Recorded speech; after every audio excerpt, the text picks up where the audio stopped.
Good afternoon. It's your favorite Chinese uncle, and it is Saturday, May 31st, 2025. And I'm going to answer one of the questions that somebody had asked. A few people actually over the last year have asked, how do you tell when you can retire? And more than likely, these guys are probably, my age or have amassed a certain amount of, wealth that they're thinking about retiring. So they're pretty close. But they're probably, a little afraid to pull the trigger because, especially if you don't have a pension, one, and two, with that comes the health insurance. That's a huge, huge factor that prevents people from pulling that trigger. Unless you're up there in age, you're, whatever, 63, 65, and you get the Medicaid or Medicare, whatever it is.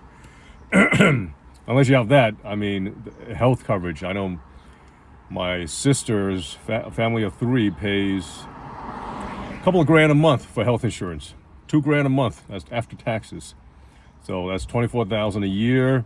You're talking about $35,000 pre-taxed just to pay for health insurance. And it's not even the best. I think they have like a huge deductible. But so anyway, how can you tell if you have enough money to retire? There's that 4% rule where if you have a certain amount saved, let's say $1 million, and you're able to live off the 4%, which is $40,000. If you're able to live off of that, subtract your taxes, you're able to live off of $30,000 a year. If you're able to do that, then theoretically, if you have $1 million saved, then you should be able to retire. However, we all have different levels of comfort with risk.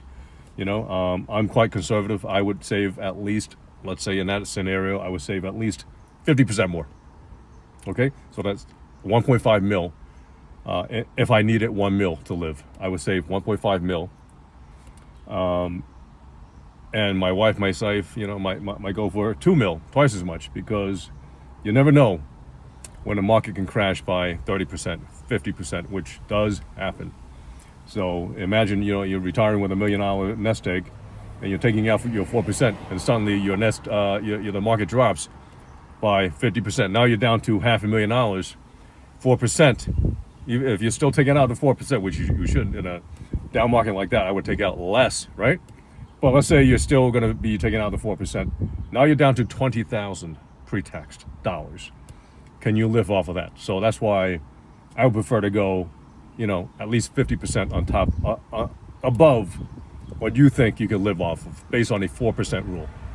Okay, so that's one way to tell. That's all these things have like a rule of thumb. So when it comes to me and my wife, we had it a little bit easier in that it's easier to plan retirement when you have a pension. Okay, it's easier to plan when you have a pension. And once again, just because I have a plan doesn't mean I'm super wealthy. I'm not wealthy because of my pension. Okay, I'm wealthy because I'm somewhat wealthy, right?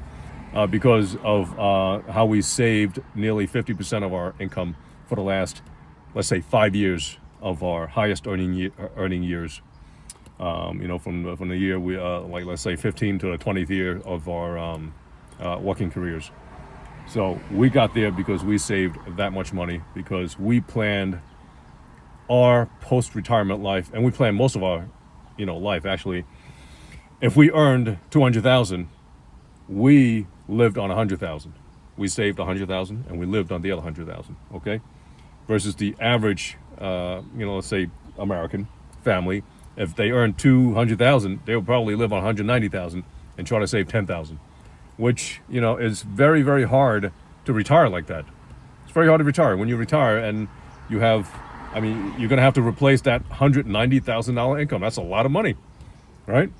Versus me, where let's say if my wife and I had earned 200,000 per year and we lived 100,000, and then we downsized some more, we sold our house and we bought a small apartment, and now we're living on the equivalent of $50,000. Right? And now that's exactly what my pension is, right? Not real numbers, but my pension is literally a quarter of a previous combined income.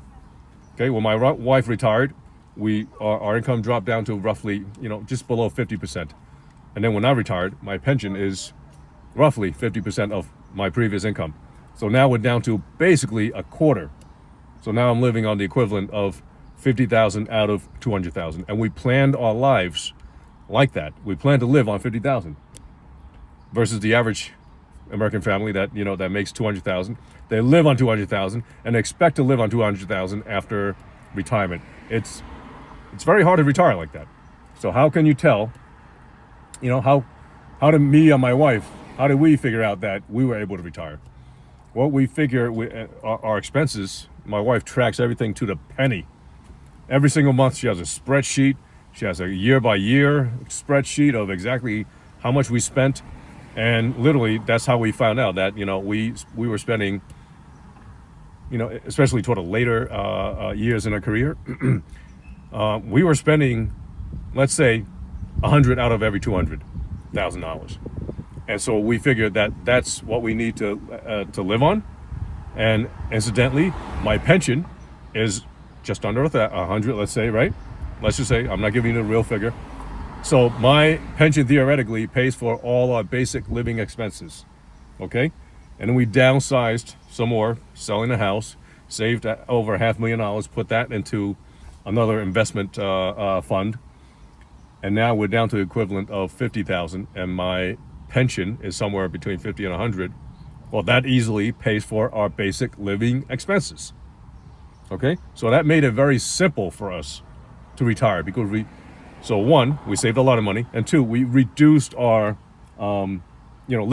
basic living expenses, not including this car that I'm in, this, Porsche 911, and she has a Porsche as well, and we have two other cars, and also we basically travel like 5-6 times a year at least overseas. So not including those, our basic living expenses are extremely low. The lower you keep your living expenses, the easier it is to retire. The less debt you have, the easier it is to retire. And therefore, if you never take out this huge debt, this huge mortgage, if you never buy that big house, if you never, buy a brand new car, just buy a used car. If you love, the Corvette, buy a used one. Buy a 5-10-year-old used Corvette. If you love a BMW, buy the same one, but 5-10 years old, and you're going to be able to, live that life, and still be able to save a shit ton of money. Okay, so we got used to a certain lifestyle, and that lifestyle, let's say, costs us $50,000 a year, and we knew what my pension was going to be. My pension was going to be somewhere between 50 and 100,000. So we designed that our expenses around our lifestyle. So our lifestyle is 50,000. We designed our passive income around that 50,000 number, for example. It's not a real number. I'm just making it up.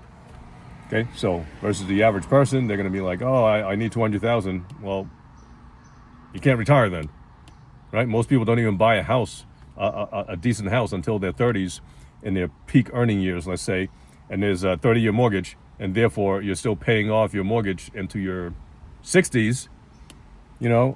It's very hard to retire. And then after you even finished off that huge mortgage on a huge house, well, here still comes the huge maintenance bills, the huge heating, cooling, water, lawn bills, and those are all huge. These bills all prevent you from retiring. So how can you tell? Well, you reduce your living expenses as much as you can, okay? And then, you save as much money as you can, and it's going to be a lot easier. I know that's, in a 5-10 minute video, I'm not going to be able to give you that answer. I mean, you're literally going to have to sit down with a financial advisor or planner, bring your hopes and dreams and bills and all your cars and house and liability and how much you pay for insurance. Bring everything to the table and have a 2 to 3 hour discussion with that certified financial planner. Okay, don't necessarily buy anything. Just listen to his advice, and that's how you can tell. Me giving a 5-10 minute video, that's just scratching the surface. But that's how me and my wife did it. Yeah, I hope that helps. Talk to you soon.